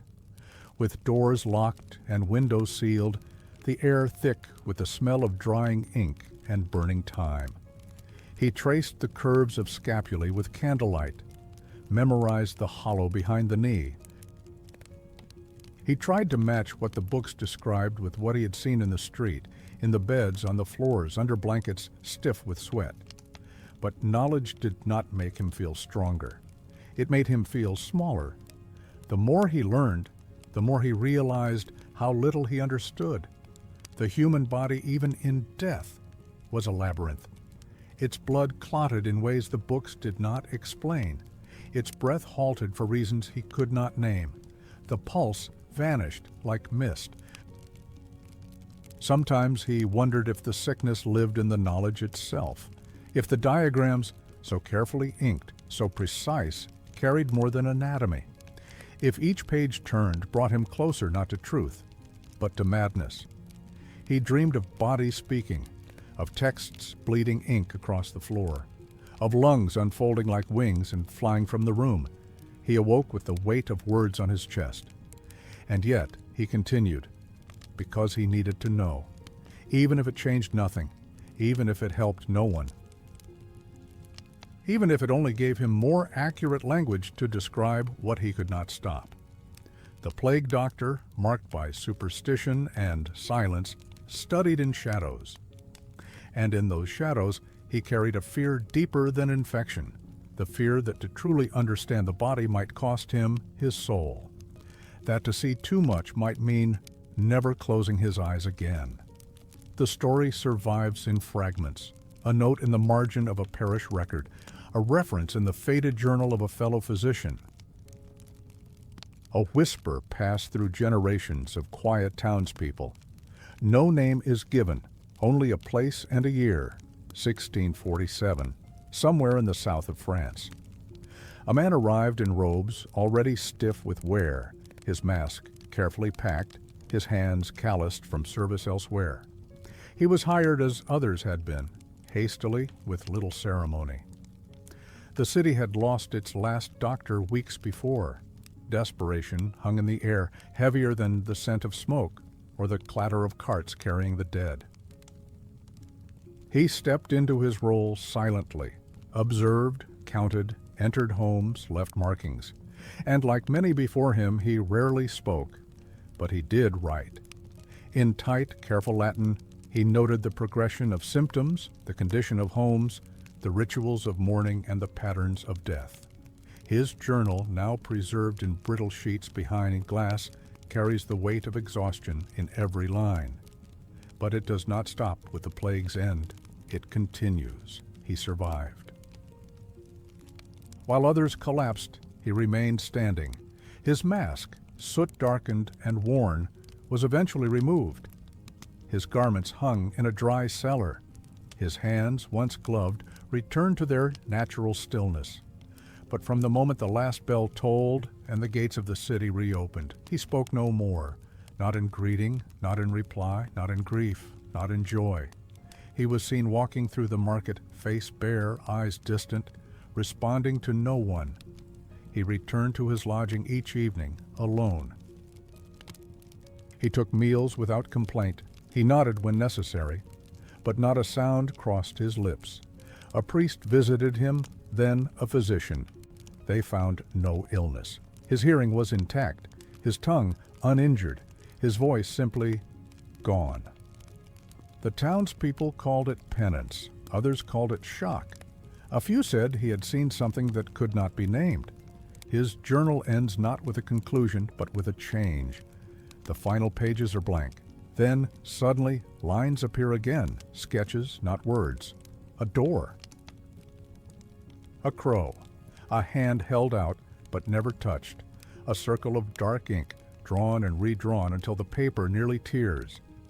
He lived like this for 17 years, long enough to outlast memory. Children grew and forgot his voice. The market vendors learned to read his eyes, and then one day he did not come to breakfast. He was found seated by the window, wrapped in the same shawl he had worn every winter. The journal lay open on his lap, turned to a page that bore no words, only the faint outline of a mask, traced once in charcoal and once in ash. The townspeople buried him quietly, a small stone, no name, only the year. Those who study trauma now have other words for it: selective mutism, post-traumatic silence, psychological retreat. But none of those words can capture what it meant then, to carry so much pain that speech itself became impossible. To survive what others could not, and find in that survival not relief, but emptiness. Perhaps his silence was not absence, but testimony, a final diagnosis, unspoken, a protest against forgetting, the man who wore the mask, who listened to the dying, who wrote until he could no longer bear the sound of ink. He did not scream, he did not speak. He simply sat with what he knew, until the world at last grew quiet enough to match him. The plague doctor walked not as a healer, but as a figure cast into a role written by the hands of suffering. He was not meant to save the world, nor to be saved by it. His presence was not the antidote, but the mirror. And in that mirror, cities saw their fear, their failure, and their own fragile humanity reflected back. He was in many ways the embodiment of a paradox, the one who came too late, yet always arrived. The one who moved among the dead, not to prevent death, but to give it form. In this role, he became more than a man. He became a concept, a necessity shaped by despair, a portador da ruina necessaria. It is a phrase that does not appear in treaties or official decrees, but lingers in the margins of philosophical texts, in letters never sent, in the closing lines of forgotten sermons. The bearer of necessary ruin, not the cause, not the cure, but the carrier of truth too unbearable to speak. He entered homes like a shadow of judgment, not divine, not moral, but physical. His silence said what no physician, no priest, no ruler dared to admit, that some things cannot be undone. That loss in certain seasons is the law. His coat heavy with wax and dust, his staff tapping softly on stone, his mask exhaling the perfume of desperation. These were not tools of rebellion or defiance. They were vestments of acceptance, not passive, but resigned. Each layer told the world, this has already happened. There was no ceremony in his approach, no cure in his visit, and yet people still opened the door, still whispered to him, still hoped, because the human heart does not know how to stop hoping. And in their pleading, he saw the depth of their need, not only for survival, but for acknowledgement, for someone to witness their pain, even if powerless to end it. He carried that pain like a second skin, wrapped in the smells of smoke and sweat, his mind echoing with the sounds of moans, of muttered prayers, of babies who would not wake. And yet, he did not turn away, because someone had to remain when all others fled, to walk the line between life and death, not to erase it, but to mark it, was his burden. And in doing so, he became something both revered and feared. Like fire, like the sea, like winter. The philosopher writing in the late 1600s, whose name has been lost, described such a figure not as a healer, but as a threshold, the last face before silence, the final silhouette between breath and stillness. O rosto do fim que não acusa, mas apenas permanece. Perhaps that is why the image of the plague doctor endures, because we recognize, somewhere deep within, the truth of his role. That sometimes a figure must exist to remind us not of how to fight, but of what it means to endure when there is nothing left to fight with. He was not a hero. He was not a villain. He was not even a witness. He was the quiet bearer of what already was. And through him, the world remembered that some ruins cannot be prevented, only carried, only seen, only survived, quietly, until they settle into the soil like ash, and something else someday begins again. The body was not only a vessel of life, it was a container of danger. In the time of plague, the skin became suspect. Warmth became warning. Even kindness, especially kindness, was weighed against risk. And so, touch was forbidden, not by law always, but by breathless understanding. The plague did not only flow through the coughing of the sick or the damp of bed sheets, it was believed to live in contact itself, in the fingertips, in the press of a palm against another. A handshake became an act of recklessness, an embrace, a sentence. Among the doctors, this belief hardened into ritual. They learned to move without contact, to gesture instead of grip, to instruct with their staffs, pointing rather than guiding. They stood back, always a step away, always just out of reach. Even between themselves, the silence extended to the body. When they met, there was no clasp of hands, no fraternal grasp on the shoulder, only a nod, a glance.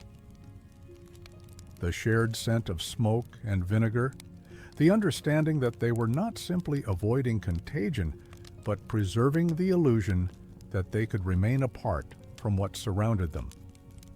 Their gloves were not removed, not in meetings, not in rest. They slept with them, still damp, still scented, their fingers aching from the pressure of stitched seams. To take them off was to feel again, to remember what bare skin could convey, and that remembering was dangerous. There are stories, unwritten, passed in whispers, of moments when doctors broke this rule. A hand reached toward a trembling patient, a dying child's fingers curled around leathered knuckles, another doctor watching, unsure whether to intervene or turn away. And always afterward, the same silence. A washing that could not remove the heat left by contact, a glove discarded, a robe burned, the memory clinging like soot to the inside of the mask. Touch was not only forbidden, it became a kind of addiction denied, a presence felt in its absence. The longing for it flickered at the edge of dreams. In moments of stillness, the doctor would recall, not consciously but viscerally, the feeling of another's hand, a pulse, a shoulder, a face once brushed in love or grief. But in the world he now walked, the body was a bomb, and distance was the only safety. Even in conversation, voices were lowered, words passed between fabric and herb. Emotion, if it rose, was contained behind the mask. Eyes watered not from sadness, but from the sting of lavender and myrrh. If a tear fell, it fell inside the leather, hidden, unacknowledged. And so the doctors moved through the city like ghosts of medicine, observers, recorders, never comforters. Their hands, trained to feel, were dulled by the thickness of their barriers. They could no longer discern warmth from fever, softness from swelling, only outlines, only weight. They recorded what they could, not what they felt, Even at rest, even alone, the fear of touch lingered. A knock at the door startled the breath. A brush against fabric made the heart pause. The absence of contact was not peace, it was vigilance. There were nights when the doctor would press his gloved hands together just to remember that they were still there, that he could still feel pressure, even if only from himself. A small gesture of grounding, performed in silence, repeated without thought. In time, the muscles in his fingers tightened. The joints stiffened. The nails curved inward. The hands became tools, not limbs. They served the mask. They obeyed the coat. They learned not to reach. And in this world, untouched and untouching, the doctor moved among the dying with the strange grace of one who no longer expected to be held. Not now, not again, perhaps not ever.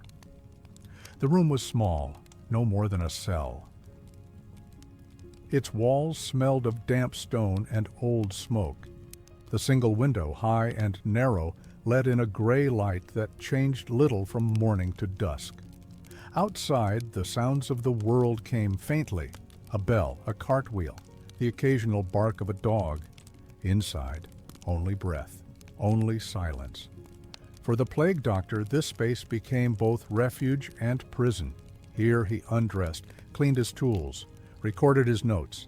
Here he slept, if sleep came. But more than anything, here he waited, alone, always alone. The isolation was not simply spatial. It was emotional, sensory, human. The mask had become a wall, the robes a curtain. The scent of herbs and ash clung to him so thoroughly that even his own body felt distant. The sound of his voice, muffled behind layers of linen, rarely reached another ear. Days blurred, hours stretched. Time became something measured not by bells, but by routines, crushing herbs, folding cloths, sharpening a knife that would never cut. Sometimes he paced the room, each step echoing slightly, the rhythm comforting at first, then maddening in its sameness.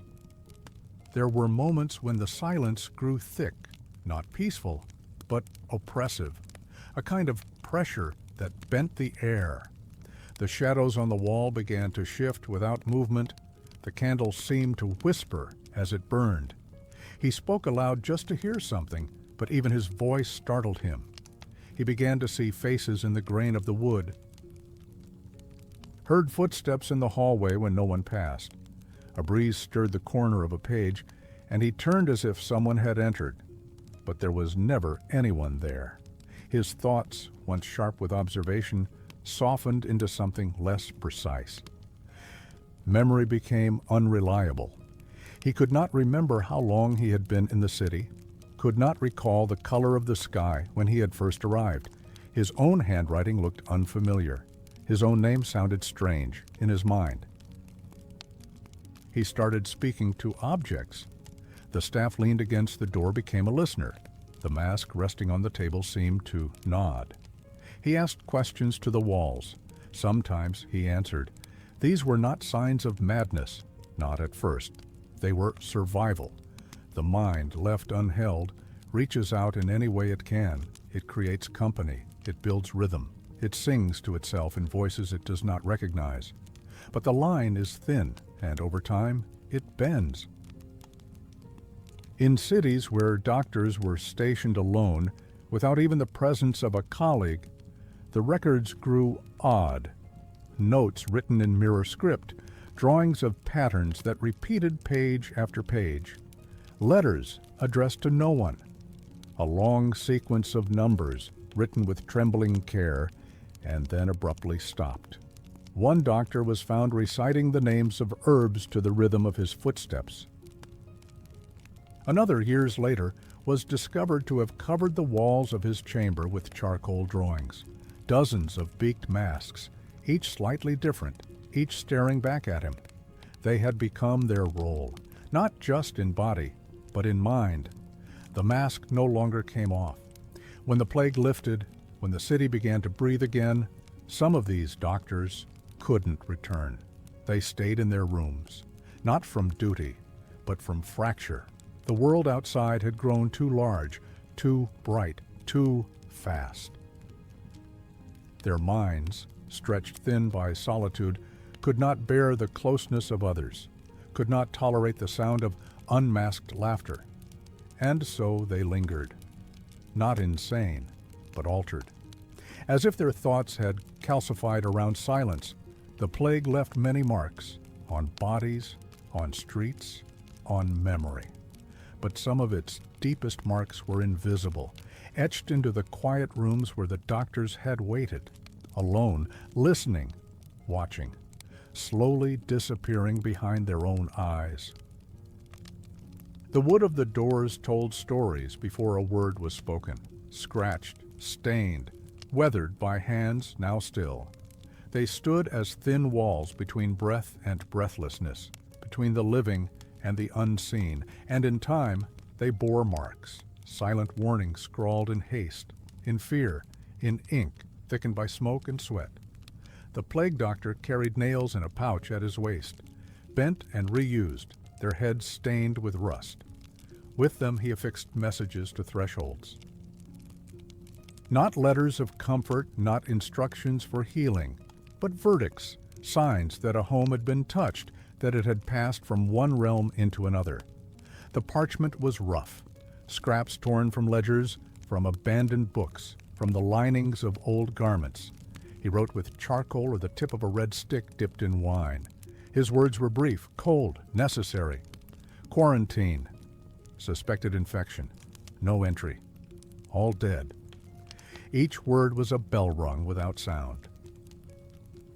The paper fluttered slightly in the wind. Rain smudged the ink into patterns like veins. Passers-by avoided these doors, stepping into the gutter rather than walking near them. Children were warned to keep their eyes down. The doctor did not linger as he posted them. A hammer's soft tap, a glance behind, then gone. Inside, families sometimes heard the nail. They recognized the rhythm of doom. A mother would freeze mid-prayer. A father would pull his children close. The sound was unmistakable. You are seen, you are marked, you're no longer among the hidden. These signs became part of the city's language. People began to read the streets as one reads a face. A block with many parchments was a place to avoid. An unmarked door was a hope, fragile and fading. But sometimes the doctor added more than orders. He wrote numbers, how many sick, how many gone.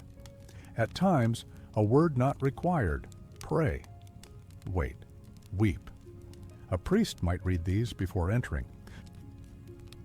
A laborer might pause before removing a body.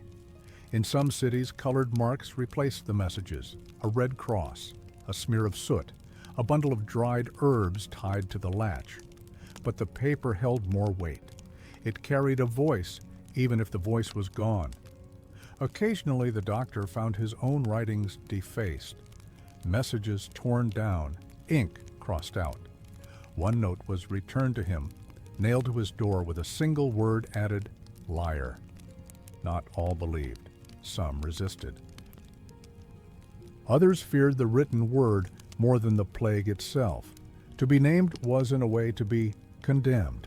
Still, he continued, the ritual soothed something in him. It was a way to create borders, to define the indefinable, to give the sickness shape, name, perimeter. And when the wind howled through narrow alleys, it lifted the corners of the parchment. They flapped softly, like breath trying to return. In time, the doors were replaced. The signs burned, the warnings faded. But for the doctor, the memory remained. 1,000 small taps, 1,000 messages nailed to wood that would never again be merely wood. They were not accusations, they were acknowledgments. A way to say, with ink and iron, that this house mattered, that someone had seen, that someone had named what no one dared speak aloud. And in that naming, the city held itself together even as it fell apart. The doctor did not serve only the dying. He served the city, and more specifically, those who governed it. behind closed doors, in stone halls, hung with tapestries that no longer smelled of linen, but of damp, of wax, of old smoke, decisions were made. And the plague doctor, often seen as a figure of detached service, was drawn silently into the web of power. It began with expectation, not the expectation of miracles, but of order. The rulers needed someone to blame if the bodies multiplied. Someone to point to when asked, "What are we doing?" The doctor's presence answered that question, visibly, if not effectively. He was summoned to council chambers not to speak, but to stand. His mask, his gloves, his robe became symbols of the city's effort, a sign that something was being done. He stood behind officials as they issued decrees. He nodded as they read numbers he had provided, twisted into reassurance. But in private, they feared him. His records were often altered. His warnings ignored. When he reported a new outbreak in a noble district, he was told to delay his posting. When he identified infected servants in the palace kitchens, he was told to observe, not alarm. The masks of power smiled in public while instructing him to look away in private.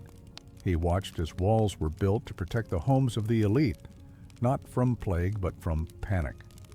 Meanwhile, entire neighborhoods of the poor were sealed and burned without ceremony. He was sent to count the dead there, no guards, no witnesses. When his findings contradicted official statements, he was silenced with gentleness. A smaller pouch of coins, a meal left untouched, a new room with no window, and always the suggestion, remember who pays you. Sometimes he was asked to write false certificates, to say that someone had died of fever, not plague, that the illness was confined to certain quarters, that it had passed, that it was contained. He said no at first. Then, later, he said less. One winter, when a wave of death rose faster than the city could bury, the rulers demanded he shift his route, avoid homes of influence, visit only the fringes. When he objected, his supplies were cut, his assistant dismissed, his chamber searched. The city used him like a shield. When citizens demanded answers, they pointed to him. When the deaths slowed, they took the credit. When they rose again, his reports were cited as insufficient. He was blamed without confrontation. His authority, both essential and reviled, hung in the balance of convenience. And he knew it. He knew that once the plague passed, they would erase him, that no statue would bear his name, that the ink of his reports would fade, while the proclamations of rulers were copied in gold. Still, he continued, not for them, not even for the living, but because no one else was watching the dying with eyes that refused to close. He walked through palaces and hovels alike. He counted bodies that others pretended not to see. He recorded truths no one wanted spoken. And in doing so, he became something more than their tool. He became their mirror, unwelcome, inconvenient, but necessary. And when the city healed, and the curtains were opened again, and the bells rang in celebration, he walked away without a word. The officials toasted in candlelit halls. The doctor's shadow, once used to shield them, vanished like smoke behind a closing door. From a distance, it looked like control. The long black robe, the deliberate steps, the mask unmoved by wind or weeping. The figure of the plague doctor walked with measured silence, head slightly tilted, the beak casting a curved shadow across walls and cobblestones. He seemed unreadable, untouched, but that stillness was not peace. It was armor. Beneath the leather mask, behind the dark glass of the eye holes, was not certainty. It was not confidence. It was a face strained by effort, by grief withheld, by fear turned inward. The mask, meant to filter air and hold the fragrance of crushed herbs, also held something deeper, emotion that had no room to move, a breath caught in the throat, a cry that never formed, a twitch of the mouth restrained before it became sobbing. No one could see him flinch when a child coughed blood. No one could see his lips tighten when he found a mother curled around her dead baby. He could weep. But silently, his tears soaked the cloth beneath the mask, then dried. No one asked if he had cried. It would have been absurd. He was the mask. And the mask did not mourn. There were times he whispered behind it, not prayers, not spells, but names. A name he'd just heard and feared forgetting, or one he'd carried with him from another city, names that were never written down. Names spoken once and then gone, like breath into the linen lining of the beak. His eyes, hidden behind glass, were the only truth he had left. They burned from smoke, from sleeplessness, from seeing what no one should see. But no one could meet his eyes directly. They were distorted, like moonlight on black water, reflected through curved lenses, echoed, not shared. And his mouth, always covered, forgot how to smile. His jaw grew tight, his breath shallow. His voice, when used, emerged as a distant echo of itself, dry, distant, wrapped in herb and wax. He missed warmth, the warmth of another hand, a shoulder, even an argument. He missed the small sounds of casual life, the clink of cups, the softness of a yawn. All he heard now was coughing, the scrape of wood, the rustle of stiff cloth, the rhythmic tap of his staff. In rare moments of solitude, when he removed the mask, he did not feel relief. He felt exposed, raw. As if the mask had become his second skin, and removing it left him peeled and vulnerable. He sometimes avoided mirrors, not out of vanity, but because he feared what his face might show, the tension, the absence, the shift of a man into a figure. There were expressions he forgot how to make, surprise, amusement, tenderness. They no longer served a purpose, only neutrality, only stillness. He noticed that people no longer addressed him as a person, only as a presence. The doctor is here. He has seen the house? He left a note. Never, he said, or he felt. The mask had erased him, and yet had become him. And within it, every unspoken sorrow, every flash of panic, every shiver of doubt remained trapped, turning quietly in the dark. The leather grew warm from breath, damp from fear. The scent of herbs faded day by day, but the mask never lost its weight. Emotional, more than physical. The weight of hiding everything human in order to survive. What it hid was not horror. It was tenderness, and the unbearable burden of feeling it day after day with no one to share it with.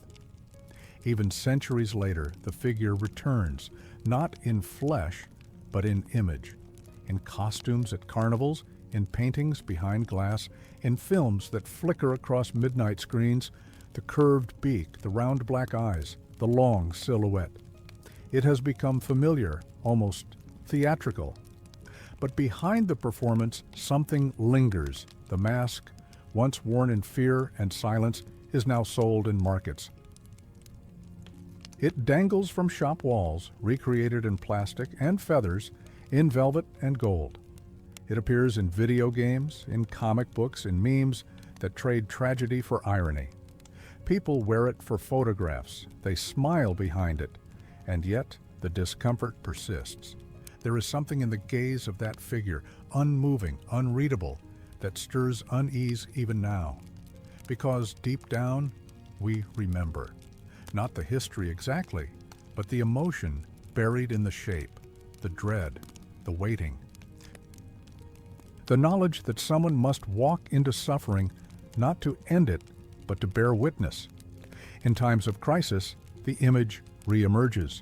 During modern plagues, during pandemics, his silhouette appears in street art, in protest signs, in digital avatars. He becomes both symbol and specter, a reminder of what once was, a question about what might return.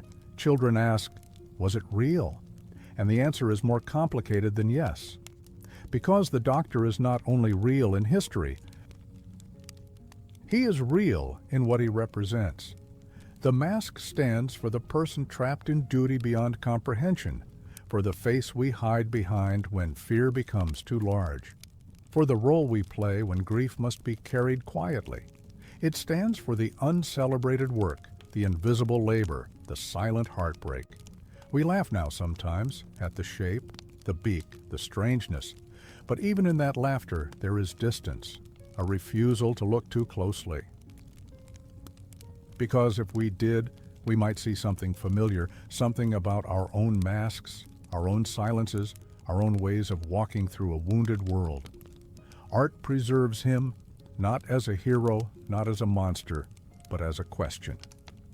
What do we hide behind when life becomes unbearable? What weight do we carry in the name of survival? What remains of those who served others in silence? The image endures because we still live in its shadow, in every person who enters danger for the sake of another, in every life that goes unseen but not unfelt, in every moment when protection costs something personal and invisible.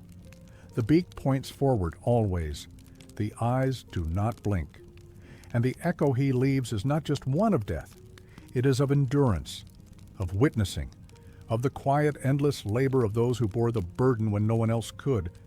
And in remembering him, not as costume, not as caricature, but as the man within, we remember something truer. That behind every mask, even now, there is someone waiting to be seen. The fires have long gone out. The masks, reduced to ash or preserved behind museum glass, no longer breathe the thick, bitter air of streets haunted by silence. But the figure of the plague doctor endures, not because he conquered death, but because he walked beside it quietly and did not look away. He was never meant to be a savior, not truly. He was a last hope in hopeless times, a body clad in waxed cloth and stitched resolve, entering homes where no light remained.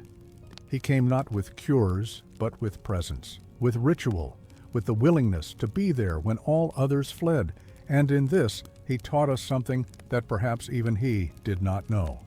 That to serve in the face of the unbearable is not failure, that to witness, to carry, to mark the passage from life to stillness is its own form of courage, fragile perhaps, unseen, often unrewarded, but real.